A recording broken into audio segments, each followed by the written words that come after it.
Carolina olha para o meu marido como se ele fosse o centro do universo, e ele retribui o olhar com um sorriso que eu não via há anos. O telefone está na minha mão, a foto ampliada na tela, e meu coração bate tão forte que tenho certeza de que vai explodir dentro do peito. Senhora, a senhora está aí? A voz do fotógrafo me traz de volta à realidade. Estou parada no meio da sala, as pernas trêmulas, o celular escorregando entre os dedos suados. Estou, consigo dizer, embora minha voz soe distante, como se pertencesse a outra pessoa. Eu não sabia se deveria ligar. Levei 2 meses debatendo comigo mesmo, mas achei que a senhora tinha o direito de saber. Direito de saber. Que palavras cruéis. Como se saber pudesse fazer alguma diferença agora. Como se saber não fosse a pior coisa que já me aconteceu. Obrigada por me avisar, digo, e desligo antes que ele possa responder. Sento no sofá, onde passei 30 anos ao lado de Ricardo, onde construímos memórias que agora parecem falsas, fabricadas, podres por dentro. A casa está silenciosa. Ele ainda não voltou do trabalho. Ou pelo menos é o que ele disse. Depois dessa foto, não sei mais em que acreditar. Olho novamente para a imagem. Foi tirada no jardim dos fundos do salão de festas durante o casamento do meu filho Lucas. Uma área afastada, envolta em sombras e luzes suaves de lanternas japonesas. Carolina está encostada contra a parede de pedra, o vestido de noiva branco, brilhando sob a luz fraca. E Ricardo, meu marido, o avô que meu neto ainda não nasceu, conhecerá. Tem as mãos na cintura dela, o rosto tão próximo que seus lábios quase se tocam. A composição da foto é acidental, capturada pelo fotógrafo que estava testando ângulos para outros retratos. Mas a intimidade entre eles não tem nada de acidental. É antiga, é praticada, é real. Sinto a bile subir pela garganta. Antes de continuarmos, por favor, inscreva-se no canal e nos conte de onde você está nos assistindo nos comentários. 2 meses atrás, eu estava radiante. Meu único filho finalmente havia encontrado alguém. Lucas sempre foi um rapaz sério, dedicado à carreira de engenheiro civil, com pouco tempo para relacionamentos. Quando ele me apresentou Carolina, 6 meses antes do casamento, achei que ela fosse perfeita para ele. Ela era bonita, cabelos castanhos longos, olhos claros, um sorriso doce que iluminava o rosto. 28 anos, publicitária, bem educada. Vinha de uma família simples do interior de Minas Gerais, mas tinha aquele ar de quem havia trabalhado duro para chegar onde estava. Lucas parecia enfeitiçado por ela. Mãe, ela é incrível. Eu nunca me senti assim antes. Ele me disse uma noite, os olhos brilhando de uma forma que me fez acreditar que meu filho havia finalmente encontrado sua felicidade. E eu, como qualquer mãe, quis acreditar também. O casamento foi em junho, numa chácara linda em Ibiúna, a 2 horas de São Paulo. O tempo estava perfeito. Céu azul, brisa suave, temperatura amena. 200 convidados, flores brancas por toda parte, um buffet impecável. Ricardo e eu dividimos os custos com a família de Carolina, embora nossa parte tenha sido significativamente maior. Não me importei. Era o casamento do meu único filho. Lembro de cada detalhe daquele dia. O vestido de Carolina era um modelo sereia, rendado, com uma cauda longa que arrastava pelo chão. Ela estava deslumbrante. Lucas não conseguia parar de sorrir. E eu, tola, chorei de emoção durante os votos. Ricardo estava ao meu lado, segurando minha mão, passando o lenço quando minhas lágrimas não paravam de cair. Nosso menino cresceu, ele sussurrou no meu ouvido, e eu senti uma onda de gratidão por ter aquele homem ao meu lado. 30 anos de casamento, 3 décadas de cumplicidade, de parceria, de amor. Ou era o que eu pensava. Agora, olhando para a foto, vejo tudo diferente. Cada momento daquele dia foi uma mentira. Enquanto eu celebrava a felicidade do meu filho, meu marido estava planejando se encontrar com a noiva dele. Enquanto eu sorria para as câmeras, Carolina estava contando os minutos para ficar a sós com Ricardo. Sinto uma raiva tão intensa que minhas mãos tremem. Quantas vezes eles se encontraram antes do casamento? Durante quanto tempo isso vinha acontecendo? Ricardo conheceu Carolina na mesma época que Lucas a apresentou para nós. Ou ele a conheceu antes? Foi ela quem se aproximou do meu filho? Ou Ricardo orquestrou tudo? As perguntas explodem na minha cabeça como fogos de artifício, cada uma mais dolorosa que a anterior. Levanto e vou até a cozinha. Preciso de água. Preciso de ar.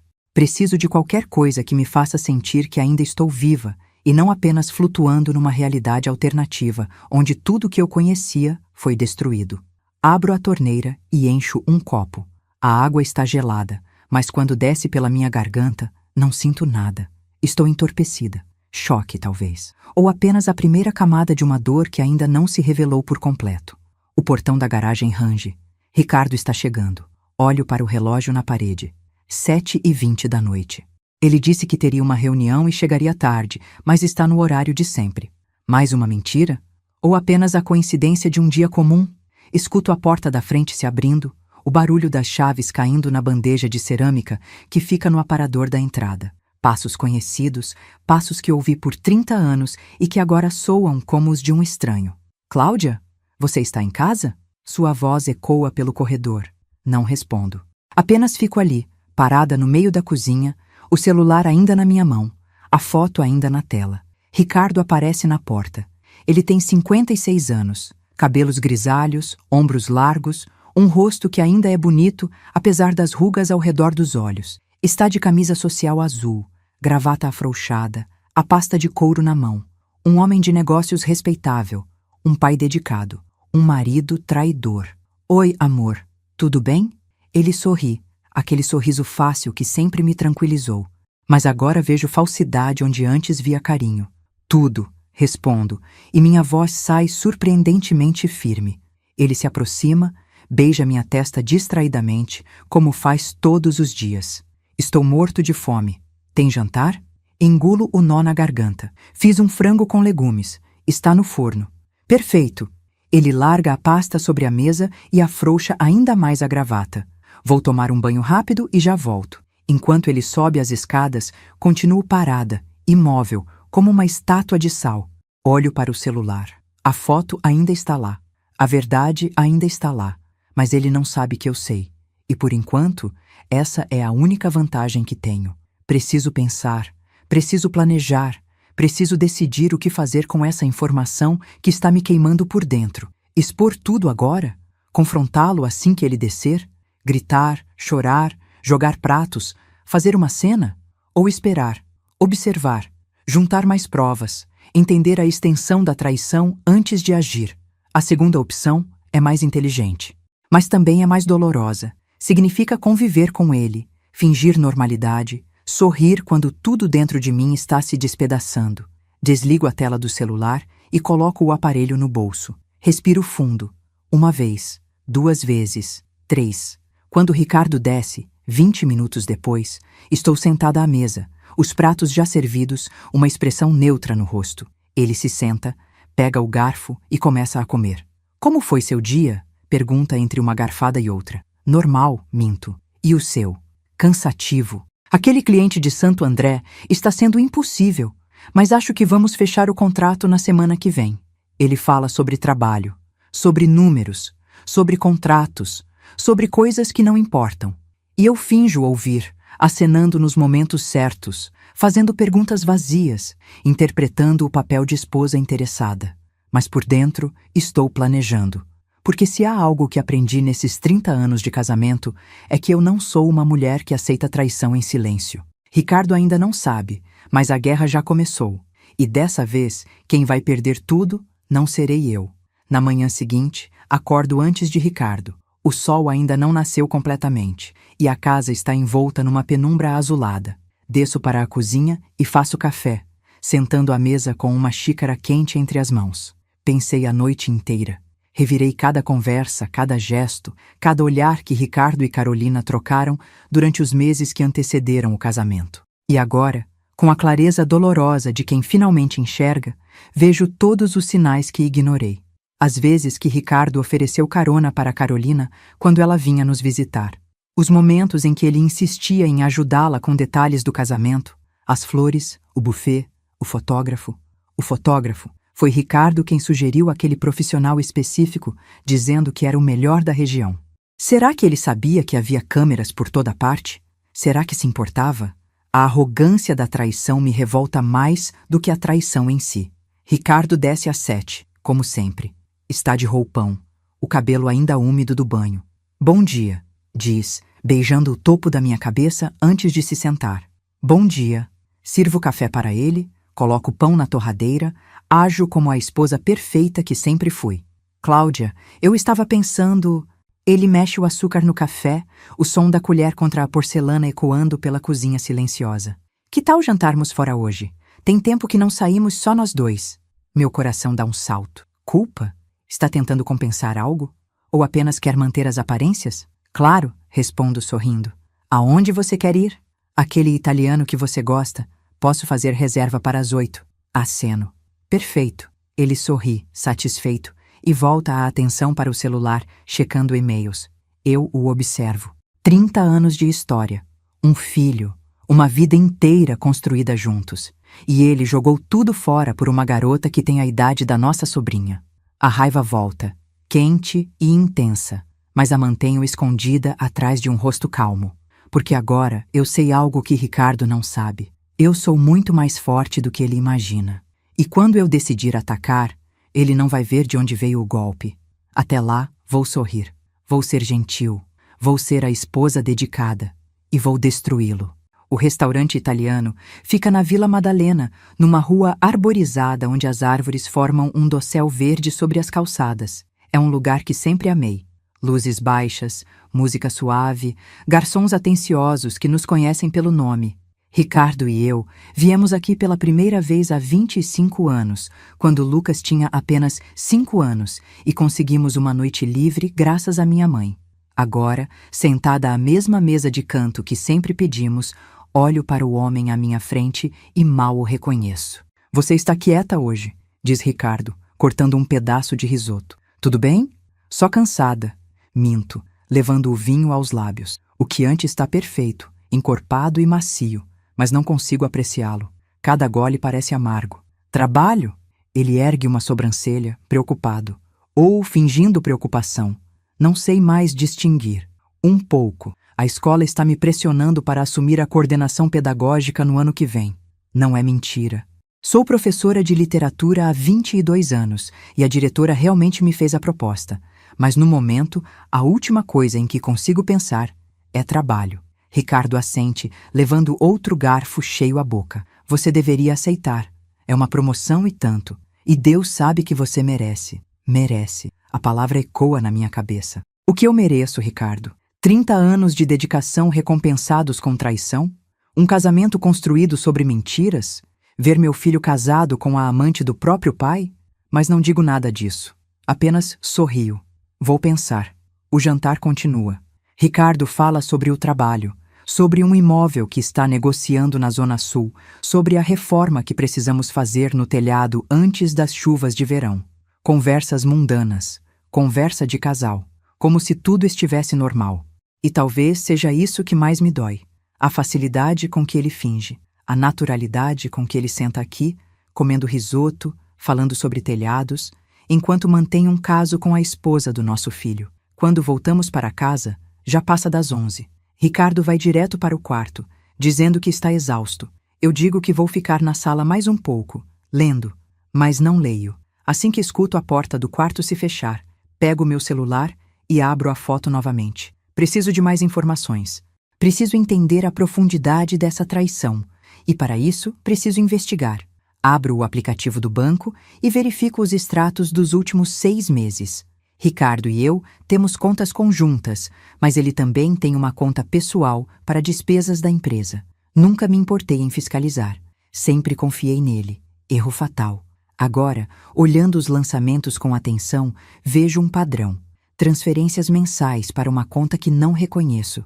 Sempre no mesmo dia, dia 15.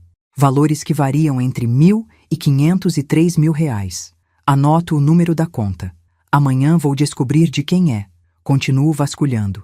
Há despesas em hotéis. Não muitas, mas o suficiente para levantar suspeitas. Um hotel em Campos do Jordão em março. Outro em Guarujá em abril. Eu não fui em nenhuma dessas viagens, mas Carolina desapareceu nesses fins de semana. Lembro porque Lucas comentou.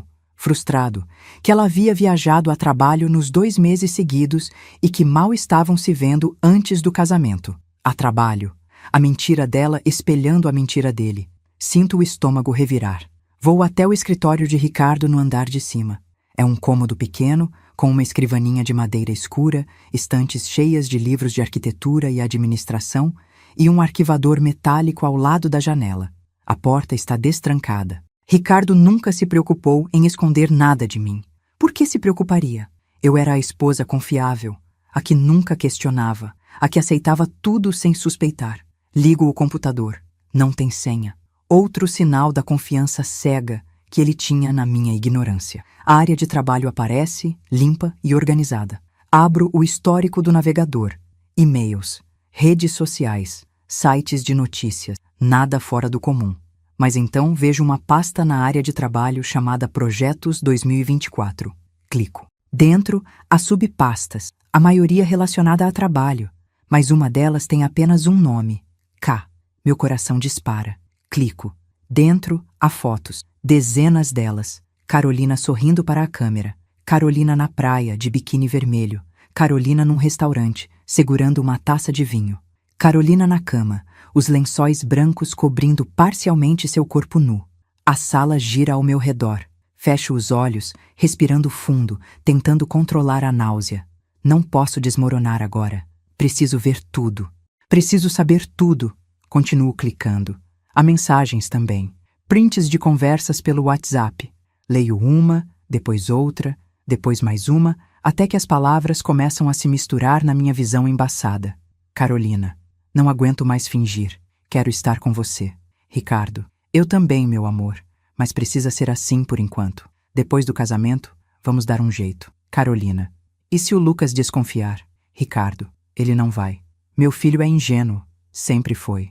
Meu filho. Ele chama Lucas de meu filho enquanto trai, manipula, destrói a vida dele. As lágrimas finalmente vêm, quentes e raivosas, descendo pelo meu rosto sem controle.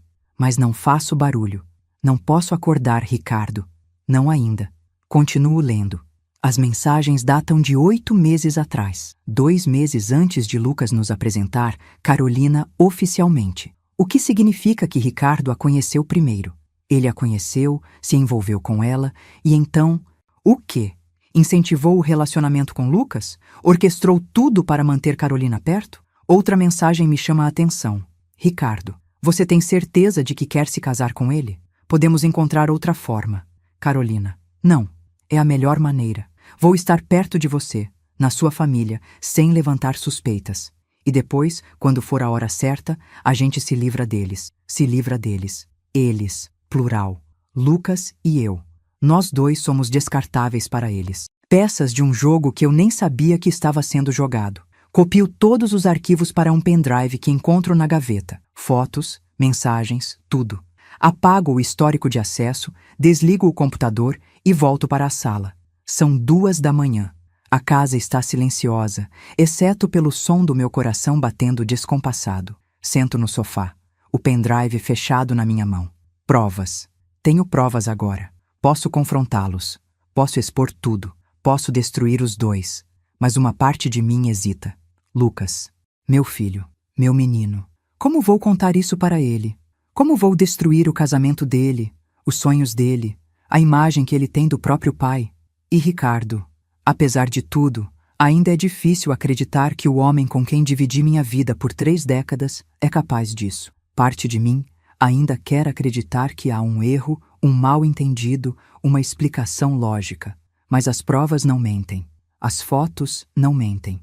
As mensagens não mentem. Ricardo me traiu. E o pior, ele usou nosso filho como ferramenta para manter a amante por perto. Na manhã seguinte, Ricardo sai cedo para uma reunião.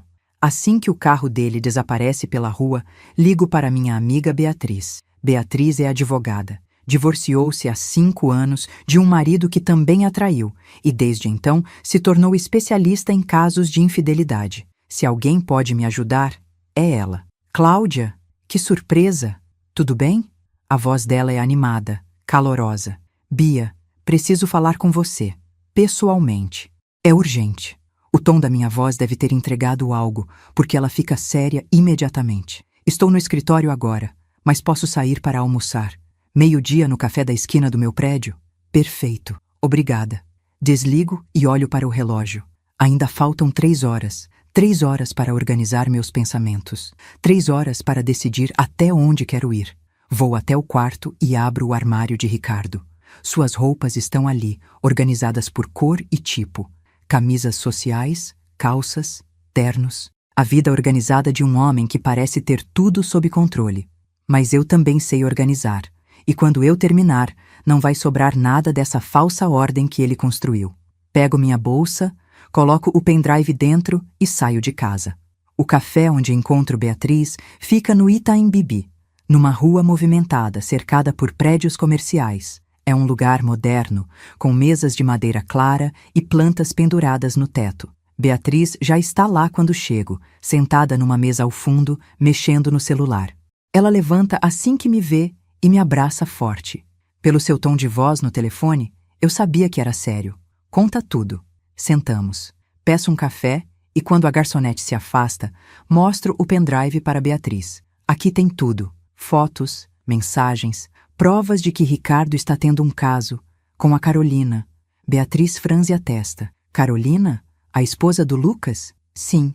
Ela fica em silêncio por um momento, processando. Depois, sua expressão endurece.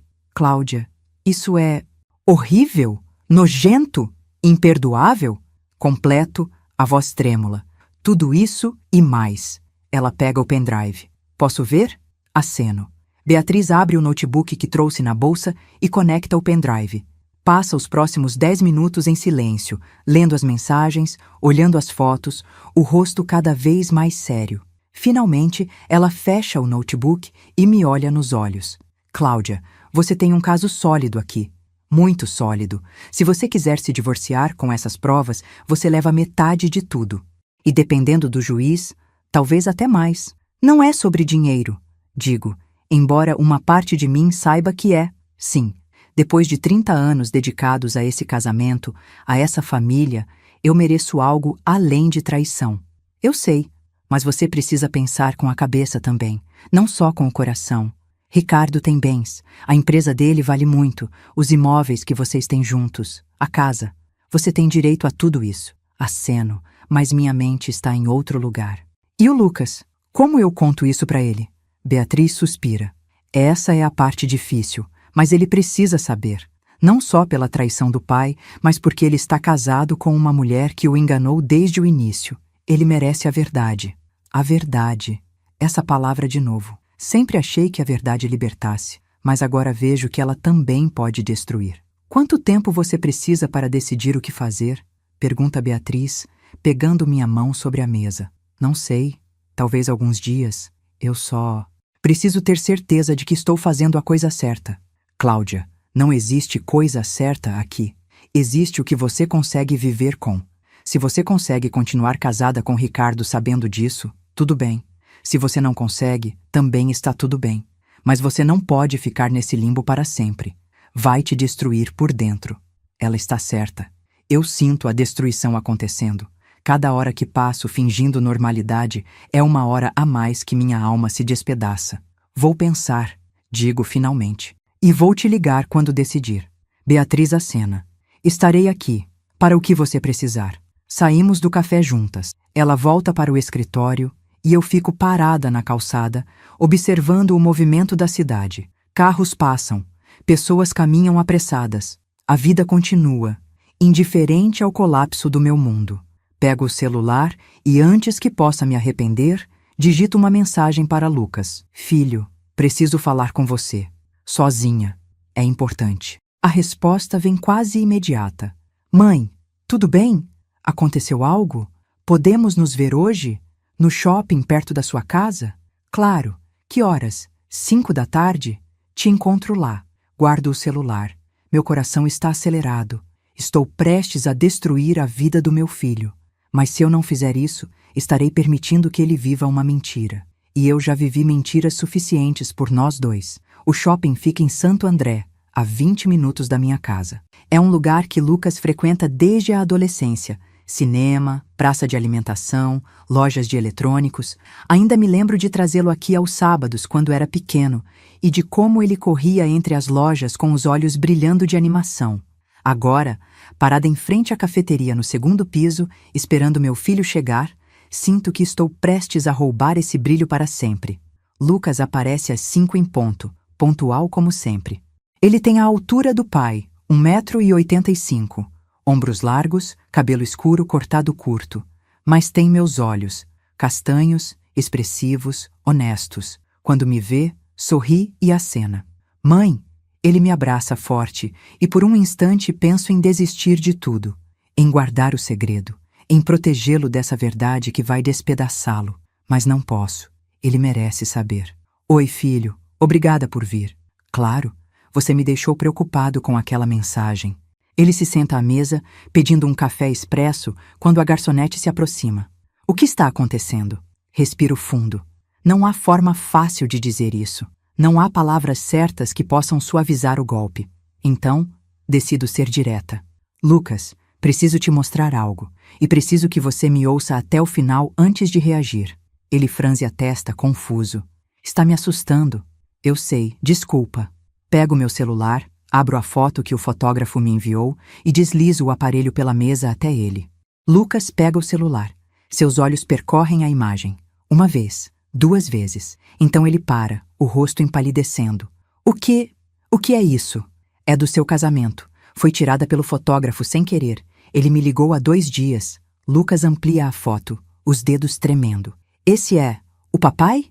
E a Carolina? Aceno, engolindo o nó na garganta. Não, tem que ser um erro. Talvez ele estivesse só, conversando com ela. Ou ajudando com alguma coisa. A voz dele está desesperada, procurando explicações que não existem. Lucas!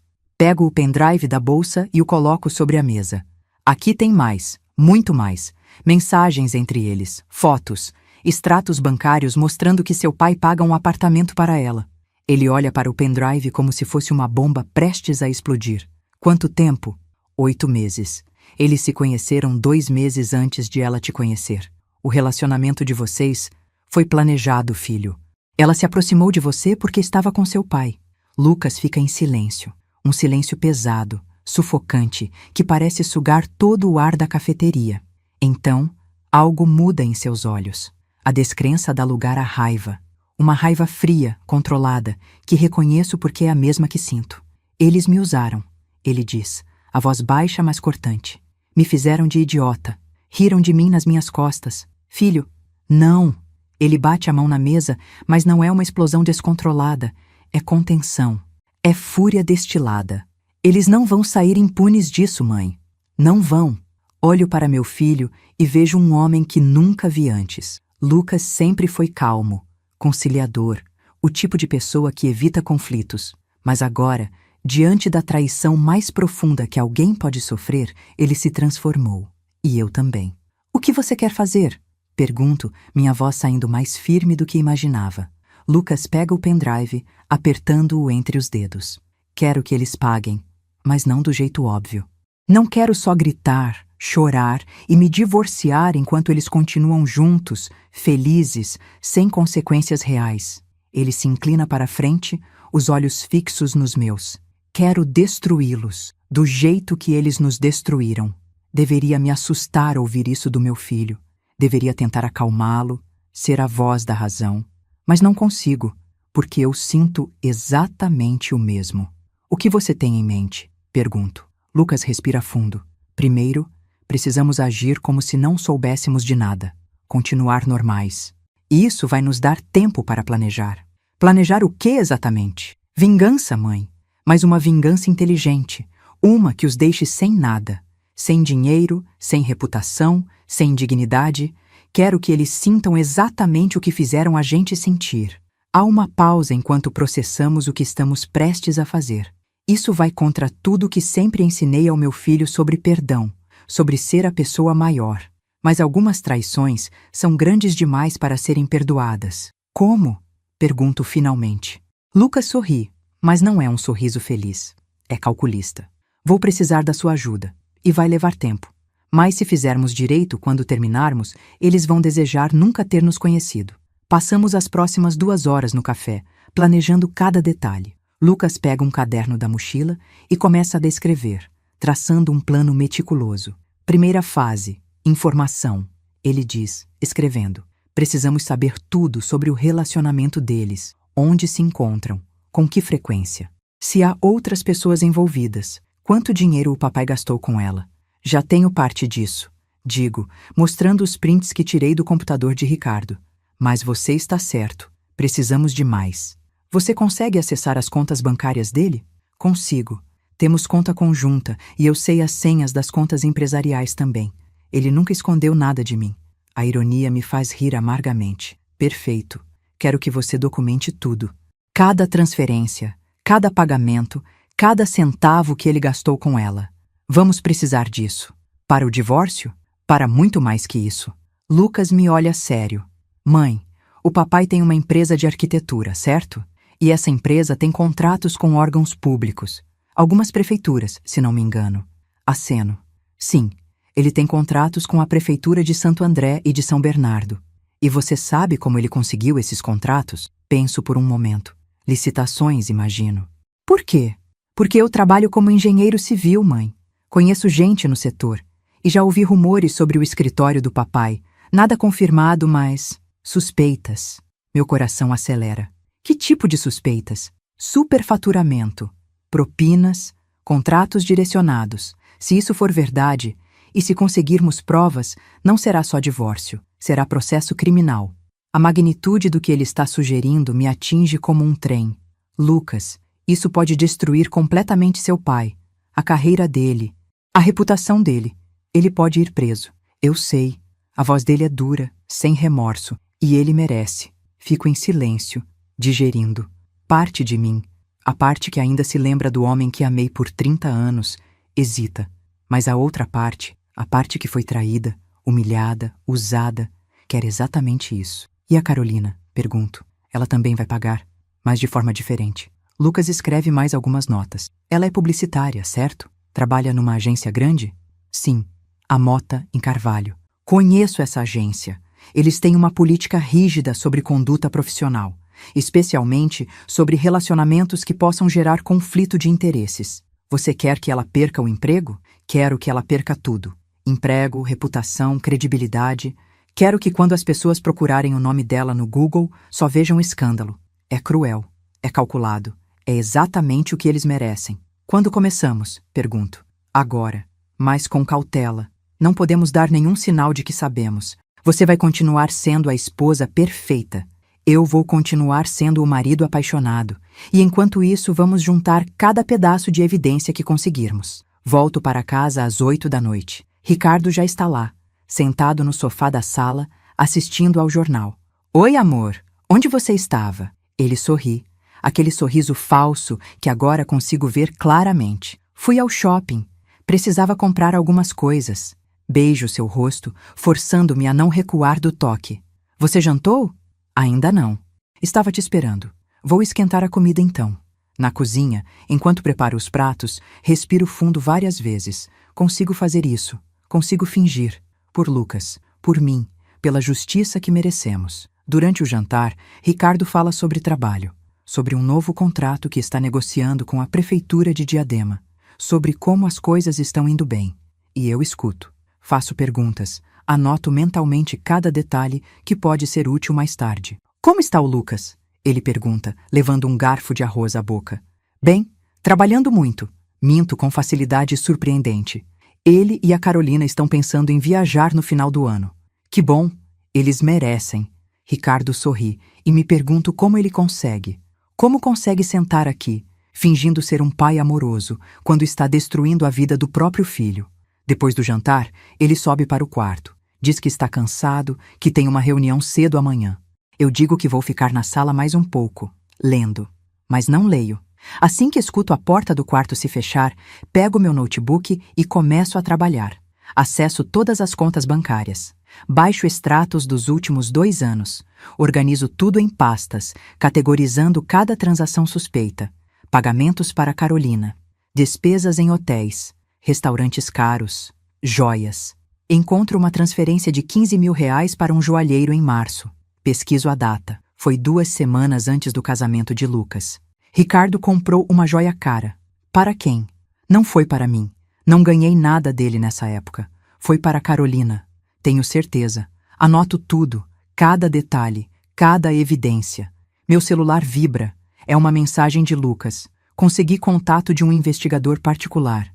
Amanhã vou contratar ele para seguir os dois. Precisamos de fotos, vídeos, tudo. Respondo. Quanto vai custar? Não se preocupe com isso. Vou usar o dinheiro que o papai me deu de presente de casamento. Irônico, não? Sorriu pela primeira vez em dias. Meu filho está certo. É irônico. E perfeitamente justo. Na manhã seguinte, acordo cedo. Ricardo já saiu para o trabalho quando desço para a cozinha. Preparo café e me sento à mesa com meu notebook. Tenho uma ideia. Abro o Facebook e procuro pelo perfil de Carolina. Ela posta regularmente. Fotos de trabalho, citações motivacionais, fotos com Lucas. A vida perfeita nas redes sociais. Tão falsa quanto o casamento dela. Vejo as amigas dela nos comentários. Colegas de trabalho, família, todas acreditando na farsa. Então penso, e se elas soubessem a verdade? E se todos soubessem? Mas não ainda. Primeiro, precisamos das provas irrefutáveis. Depois, vamos expor tudo. E quando fizermos, não vai haver volta. Lucas me liga por volta das 10. Contratei o investigador. Ele já começou o trabalho. Vai seguir o papai hoje e a Carolina amanhã. Quanto tempo até termos resultados? Ele disse que 1 semana, talvez 2. Depende de quantas vezes eles se encontrarem. E enquanto isso, você continua juntando evidências financeiras. Eu vou pesquisar mais sobre os contratos do papai com as prefeituras. Tenho um amigo que trabalha na fiscalização de obras públicas. Vou pedir para ele investigar discretamente. Lucas, você tem certeza disso? De que quer ir tão fundo? Há uma pausa. Depois ele responde, a voz firme. Mãe, eles não apenas nos traíram, eles nos humilharam. Me fizeram casar com a amante do meu próprio pai. Fizeram você viver uma mentira por meses, talvez anos. Isso não é só traição, é crueldade. E crueldade merece consequências.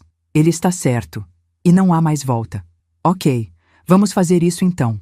Juntos. Juntos. Os dias seguintes passam numa rotina estranha. De dia sou a esposa dedicada. Faço comida, cuido da casa, converso com Ricardo sobre trivialidades. À noite, quando ele dorme, viro outra pessoa. A mulher que coleta provas, que planeja vingança, que vai destruir todos que a machucaram. Lucas me atualiza diariamente. O investigador já conseguiu fotos de Ricardo e Carolina entrando num hotel em Moema. Fotos deles jantando num restaurante caro em Pinheiros. Fotos deles se beijando dentro do carro dele, estacionado numa rua escura. Cada foto é uma facada, mas também é munição. No 5º dia, Lucas me manda uma mensagem. Meu amigo encontrou algo. Preciso te mostrar pessoalmente. Posso ir aí? Sim. O papai só volta às 7. Lucas chega meia hora depois. Está com uma pasta cheia de documentos. Senta à mesa da cozinha e espalha os papéis na minha frente. O que é tudo isso? Pergunto. Contratos, notas fiscais, relatórios de obra. Ele aponta para um documento específico. Este aqui é um contrato que o papai tem com a Prefeitura de Santo André. Construção de uma creche municipal. Valor, 2,5 milhões. E a obra custou no máximo 1.800.000. O resto? Superfaturamento. Dinheiro desviado. Meu coração dispara. Você tem certeza? Absoluta. Meu amigo conseguiu acesso aos relatórios internos. Tem mais. Outros contratos com o mesmo padrão. No total, estamos falando de mais de 1 milhão de reais em desvio. Isso é crime. Sim, é fraude. E se denunciarmos, o papai não vai só perder os contratos. Ele vai responder criminalmente. Pode pegar de 2 a 8 anos de prisão. Fico em silêncio, processando. Isso é mais sério do que imaginei. Não é só divórcio, não é só exposição pública, é destruição completa. Lucas, se fizermos isso, não há volta. Seu pai vai preso, a empresa vai fechar, tudo que ele construiu vai desmoronar. Eu sei. Lucas me olha nos olhos. E é exatamente o que ele merece. Ele me fez viver uma mentira, mãe. Me fez casar com a mulher dele. Não há perdão para isso. Pego os documentos, folheando um por um. As evidências estão todas aqui, claras, irrefutáveis. Quando denunciamos? Pergunto. Quando tivermos tudo, todas as provas do caso com Carolina, todas as provas do desvio. Aí sim, batemos com tudo de uma vez, e eles não vão ter onde se esconder. Aceno devagar. Está bem, vamos terminar o que começamos. Lucas sorri. E dessa vez, há uma satisfação sombria nesse sorriso. Eles ainda não sabem, mas já perderam. E tem razão. Ricardo e Carolina continuam suas vidas, achando que estão seguros, que a mentira é perfeita, que nunca serão descobertos. Mas nós sabemos a verdade. E quando a verdade vier à tona, vai destruir tudo. 2 semanas depois, temos tudo. O investigador particular entregou um dossiê completo. 53 fotos de Ricardo e Carolina juntos. Vídeos deles entrando e saindo de hotéis. Gravações de áudio de conversas íntimas capturadas quando jantavam em restaurantes públicos. Não há como negar. Não há como mentir. A evidência é absoluta. Lucas também conseguiu documentação completa sobre as fraudes. Contratos superfaturados, notas fiscais falsas, pagamentos a empresas fantasmas. Seu amigo na fiscalização reuniu tudo num relatório técnico que seria suficiente para abrir uma investigação criminal imediata. Estamos sentados na minha sala, numa tarde de sexta-feira. Ricardo está em viagem de negócios, ou pelo menos é o que ele disse. Provavelmente está num hotel com Carolina em algum lugar. Não importa mais. O que importa é o que vamos fazer agora. Está pronta? Lucas pergunta, olhando para mim. Respiro fundo. Estou. Então vamos começar. Ele abre o notebook e acessa um e-mail que já estava redigido. É endereçado ao Ministério Público, com cópias para a Controladoria Geral do município e para o Departamento de Compliance da Prefeitura. O assunto é direto. Denúncia de fraude em contratos públicos, Escritório de Arquitetura, Ricardo Tavares. Anexados estão todos os documentos, contratos, notas, relatórios, tudo. Se eu apertar enviar, não tem volta, Lucas diz, o dedo sobre o mouse. Eu sei. O papai vai ser investigado, provavelmente preso. A empresa vai fechar. Ele vai perder tudo. Ele merece perder tudo. Minha voz sai firme, sem hesitação. Lucas me olha por um longo momento. Depois, clica em enviar. Está feito. A primeira bomba foi lançada. Agora a segunda parte, ele diz, abrindo outro e-mail. Este é para a agência onde Carolina trabalha. É assinado por mim e conta toda a verdade. O caso extraconjugal, o casamento fraudulento, como ela usou o relacionamento com meu filho para se manter perto do amante. Anexo as fotos, as mensagens, tudo. Pronta? Lucas pergunta novamente. Pronta. Ele envia. Depois, há um terceiro e-mail. Este vai para a família de Carolina. Pais, irmãos, tios, todos que estiveram no casamento, celebrando uma união que era mentira desde o início. O e-mail é respeitoso, mas direto, explicando exatamente quem Carolina realmente é. E, por fim, uma postagem agendada nas redes sociais. Não nos meus perfis. Criamos uma conta anônima especificamente para isso. A postagem vai ao ar em 24 horas, com todas as provas, fotos, conversas, a história completa. Vai ser marcada com as hashtags certas para ganhar visibilidade. Vai ser compartilhada nos grupos locais de Santo André, São Bernardo, São Paulo. Em 48 horas, todo mundo vai saber. Agora só precisamos esperar, Lucas diz, fechando o notebook. Mas eu sei que a espera não vai ser longa. O telefone de Ricardo toca às 7 da manhã de sábado. Estou acordada há horas, incapaz de dormir, cada nervo do meu corpo em estado de alerta. Ele atende sonolento. Alô? Não consigo ouvir o que a pessoa do outro lado diz, mas vejo o rosto de Ricardo mudar. Primeiro confusão, depois choque, depois pânico puro. O quê? Como assim investigação? Ele senta na cama, a voz subindo. Quem fez essa denúncia? Isso é absurdo! Eu tenho todos os documentos em ordem. Mas não tem. E ele sabe disso.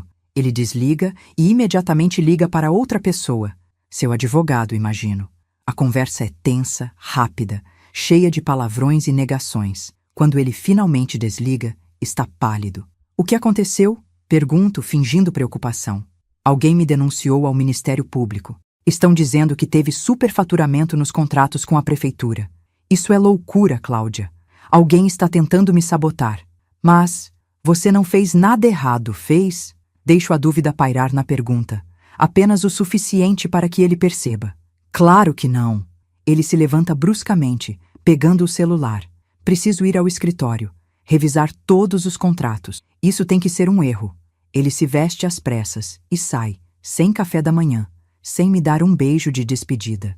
Apenas vai, desesperado, tentando apagar um incêndio que acabou de começar. Assim que ouço o carro sair da garagem, ligo para Lucas. Começou. Eu sei. Carolina também recebeu uma ligação, da agência. Eles pediram que ela fosse lá imediatamente. Sábado de manhã, mãe. Eles nunca fazem isso a menos que seja sério. E agora? Agora esperamos. A postagem vai ao ar hoje à noite. Amanhã, a cidade inteira vai estar falando. Às 9 da noite, Lucas aparece na minha casa. Traz o notebook dele. Juntos, assistimos enquanto a postagem entra no ar.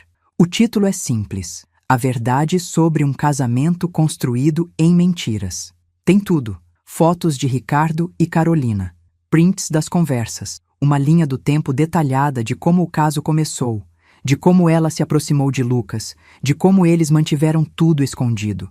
E no final, uma frase que resume tudo: algumas pessoas não merecem perdão, merecem exposição. Em 15 minutos, a postagem tem 100 compartilhamentos. Em meia hora, 300. Em uma hora, está viral. Os comentários começam a aparecer. Eu estava nesse casamento. Que horror! Conheço essa família.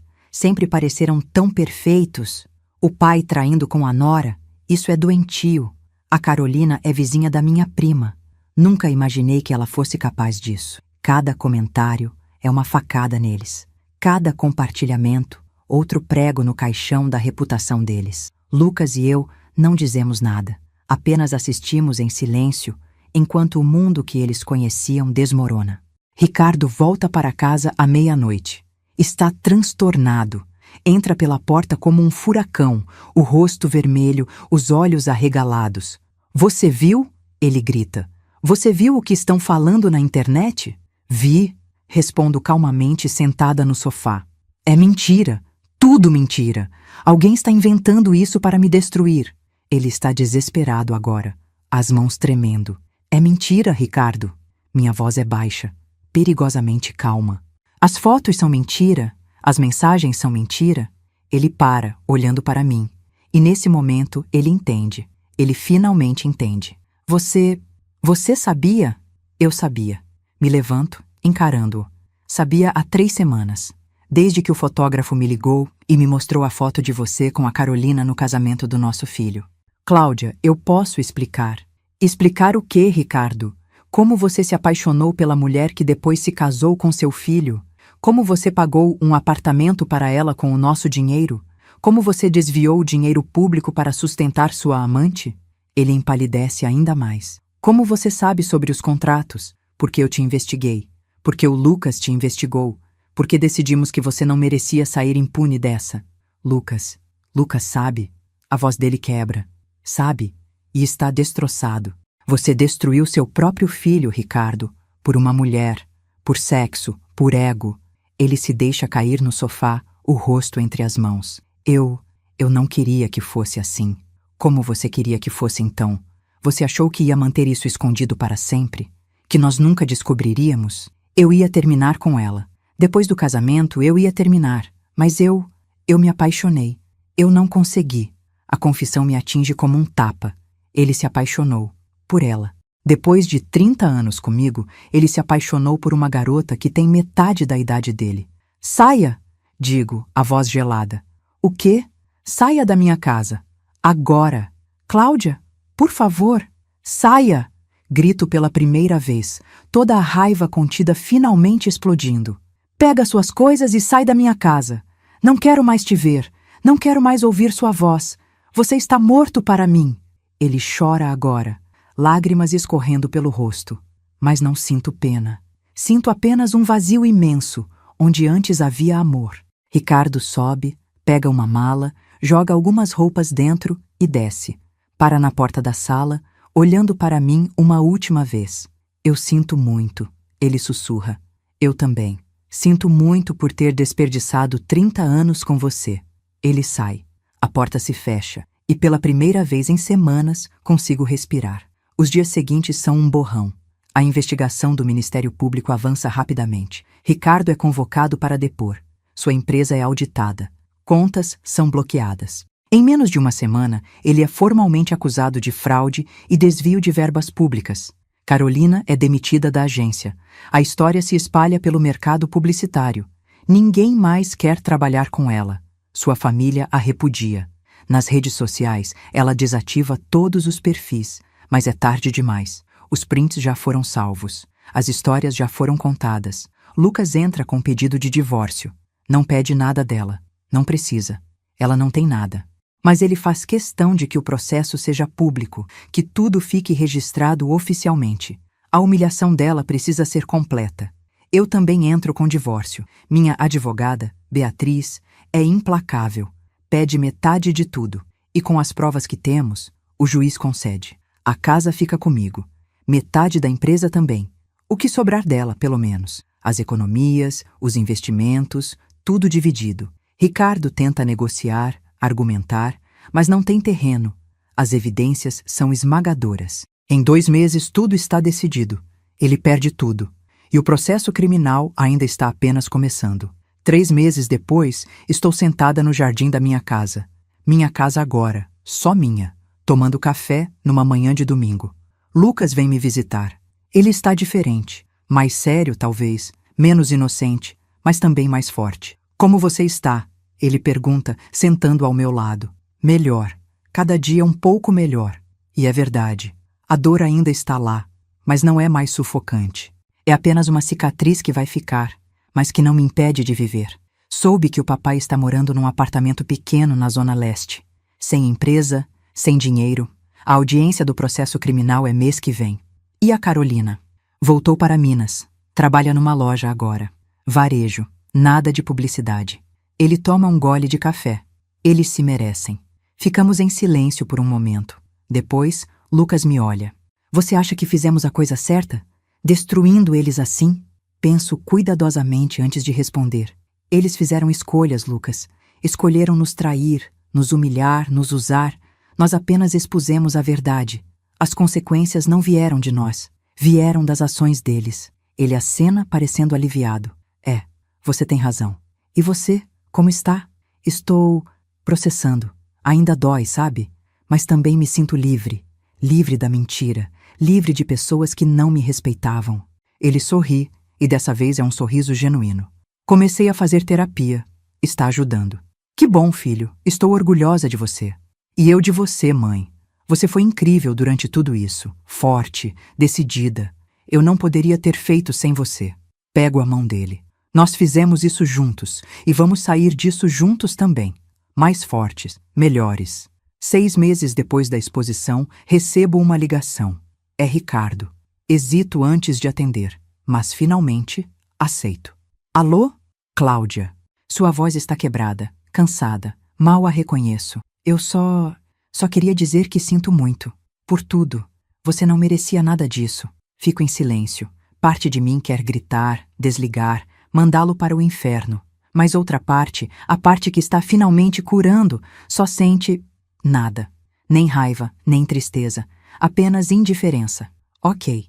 Digo simplesmente. Ok? Só isso? O que você quer que eu diga, Ricardo? Que te perdoo. Não vou fazer isso. Você destruiu nossa família.